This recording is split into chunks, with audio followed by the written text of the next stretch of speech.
Assalamualaikum warahmatullahi wabarakatuh. Kembali lagi di channel saya. Ni dah pukul 11 dah ni dekat Giant. Rasa order pun dah tak ada ni. Order pun dah slow lah. Ni saya keluar pukul 2 lah. Order masuk lambat ni dalam pukul 6. Rasa kat sini pun tak ada benda. Saya nak berkongsi lah. Ada masa sikit ni saya nak berkongsi ilmu tentang pekerjaan kita. Apa pun pekerjaan lah. Dan itu pekerjaan, kita nak jadikan pekerjaan kita ni sebagai satu ibadah. Rugi lah kan kalau keluar 8 jam, 12 jam tak dapat pahala, betul tak? Sudah tentu kita nak pekerjaan yang Allah SWT redha lah. Betul tak? Mana jujur dan bersungguh-sungguh lah. Bersungguh-sungguh yang dimaksudkan ialah meninggalkan apa yang dilarang dan buat apa yang Allah SWT suruh. Solat jangan tinggal lah kan. Tak guna keluar berjam-jam, order banyak tapi kita langgar perintah Allah SWT kan. Bercakap tentang bersungguh-sungguh kan. Saya nak bercerita tentang kisah Nabi Yusuf alaihissalam yang ada di dalam Al-Quran. Waktu tu raja mimpi 7 ekor lembu gemuk dimakan lembu kurus, 7 tangkai hijau dan 7 tangkai yang kering. Nabi Yusuf alaihissalam mentafsir mimpi tu 7 tahun waktu subuh dan 7 tahun waktu darurat. Dan beliau menyuruh rakyat bekerja bersungguh-sungguh waktu tu. Bekerja bersungguh dan Allah SWT bagi ilham dekat Nabi Yusuf alaihissalam cara nak bagi tahan lama gandum waktu tu. Itu jangan cabut gandum tu dari tangkai, jangan pisahkan lah macam sebutir-sebutir kan. Jadi Allah ilhamkan kepada Nabi Yusuf jangan cabut gandum tu dari tangkai dah. Waktu tu ada juga yang rakyat yang ingkar dan tak nak bekerjasama dengan Nabi Yusuf alaihissalam. Mungkin rakyat terpengaruh dengan janji musuh. Waktu tu musuh memang kafir lah. Memang orang kafir yang menentang Islam. Dari luaran pun dah boleh nampak daripada zahir dah nampak menentang Allah. Berbeza dengan orang munafik. Orang munafik ni luaran macam beriman tapi bila belakang dia tak percaya Allah SWT, dia menentang Allah SWT, dia tak percaya langsung lah. Waktu tu musuh pun simpan kat gandum tapi tak dah lama lah. Diorang cuba simpan sendiri lah kan. Ada yang rakyat yang ni ikut diorang cuba simpan sendiri. Dan akhirnya musuh terpaksa tunduk lah, mengalah lah. Disebabkan cara penyimpanan tu lain kan. Dan bekalan habis waktu tu. Tak sampai 7 tahun gandum dah rosak. Dalam pekerjaan kita ni macam tu lah. Kita diwajibkan mencari yang berkah dan bersungguh-sungguh ikut apa yang Nabi kita Muhammad SAW. Walaupun hasil mungkin sedikit tapi Allah SWT bantu supaya dapat bertahan lama. Dan kalau berkah sudah tentu kita berasa cukup lah. Banyak pengajaran dari kisah Nabi Yusuf alaihissalam. Antaranya buat jahat dia balas dengan kebaikan tu. Kita manusia biasa memang susah nak buat macam tu. Orang buat jahat kat kita balas dengan kebaikan. Orang bagi racun, kita balas dengan madu. Memang luar biasa lah. Menjadikan Siti Zulaikha sebagai isteri padahal dia fitnah Nabi Yusuf tapi dia jadikan isteri lepas tu. Satu lagi Nabi Yusuf, pengajaran dia kita percaya lah, Allah SWT sentiasa bersama dengan kita lah, setiap masa kan. Apabila dia dikhianat oleh saudara dia sendiri dibuli Allah SWT lah yang menyelamatkan Nabi Yusuf alaihissalam dari musibah dalam perigi tu kan. Dia dicampak dalam perigi tu kan. Dan Allah SWT lah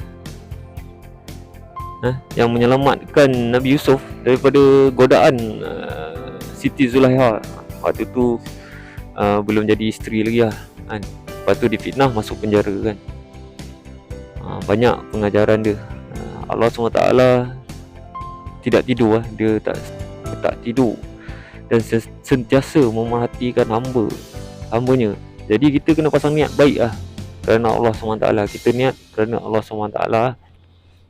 Allah SWT Maha mengetahui Baru-baru ni saya ada terbaca Facebook ada seorang lelaki dari negara luar dia beli tilam harga tilam tu 2,000 tak ada, bukan 2,000, 12,000.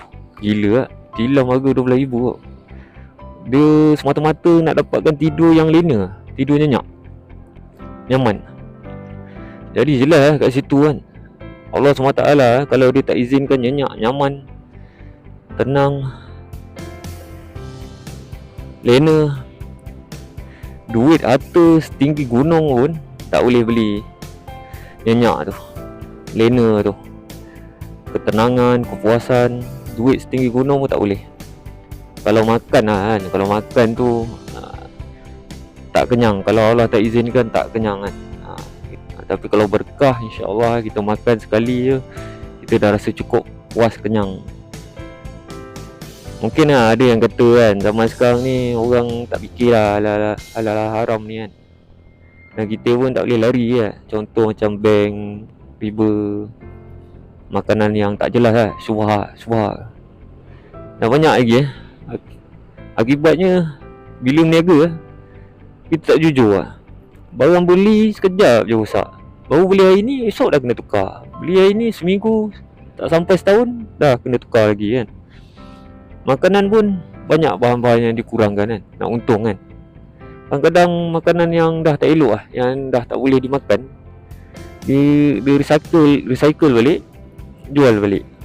Makanan yang dah tak elok semata-mata nak untung, sanggup ikut jalan syaitan, menipu dan khianat Inilah yang saya nak kongsikan supaya kita sama-sama faham kesilapan kita kebanyakannya kita nak tunggu sempurna baru nak berubah. Nak ada ruang solat yang selesa baru nak solat. Nak ada banyak masa baru nak solat kan. Dah pencen banyak duit baru nak berubah kan. Kita manusia bukan malaikat. Malaikat dia sempurna kan, sudah tentu malaikat dia akan ke syurga kan. Dan kita juga bukan iblis kan. Iblis nasib dia dah tahu dia ke neraka kena rejam. Kita manusia yang tak tahu, tak pasti nasib akhir kita macam mana. Tapi Allah SWT bagi kita peluang untuk bertaubat dan berubah kan. Selagi kita diberi nafas bernyawa, selagi tu peluang terbuka betul tak? Mungkin ada yang kata kalau macam tu tunggu tua baru nak berubah kan. Ada yang berpendapat alang-alang dah cedok babi pakai mood terus alang-alang dah terjebak riba, kita makan rasuah terus kan. Riba bukan macam tu Kita tak tahu bila Allah SWT turunkan kafarah, dan kita jugalah yang kena hadap, bukan orang lain.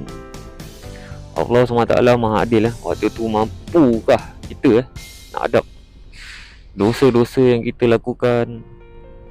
Mesti ada kita kena bayar. Yang nak kena tanggung kafarah kita, bukan bos kita, bukan kawan, bukan sesiapa. Kita gak kena. Entah ujian seperti apa Allah Maha mengetahui lah. Sedangkan orang yang beriman, yang baik-baik pun diuji dan kita takkan terlepas, pasti akan dibayar setimpal dengan apa yang kita kerjakan. Bila tiba waktu tu barulah kita menyesal kan. Tak ada jalan lain untuk ke syurga melainkan mendekati diri dekat Allah SWT. Mungkin waktu kita nak berubah, waktu itulah kifarah. Mampukah kita bersabar dengan ujian Allah SWT waktu tu? Atau kita memilih jalan iblis yang akan ke neraka, nasib sama seperti Firaun, Namrud, Korun, minta dijauhkan lah nak tak nak kita tak ada pilihan, memang kita kena bayar balik apa yang kita dah buat kan. Korun, Namrud, dia kena bayar juga kan, dia kena bayar, last minute dia kena bayar juga, walaupun ke neraka kat dunia dia kena bayar juga. Kita berdoa pada Allah minta dijauhkan lah kan. Itu yang diorang kena tu, Korun, Namrud, siapa lagi Firaun itu diorang kena istidraj. Itu dia panggil istidraj. Mana waktu hidup tu Allah bagi dia sihat kan, sampai masa Allah azab. Dan jadi tak boleh buat semua, kita tak boleh buat semua, jangan kita tinggalkan kan. Jadi tak boleh buat semua, jangan kita tinggalkan. Apa yang kita mampu kita buat lah kan. Takkan kita nak terus menyerah macam tu. Kita diwajibkan mencari yang berkah, yang Allah redha dan kita berdoa lah pekerjaan ni jadi satu ibadah. Itu je untuk saya hari ni dan semoga bermanfaat.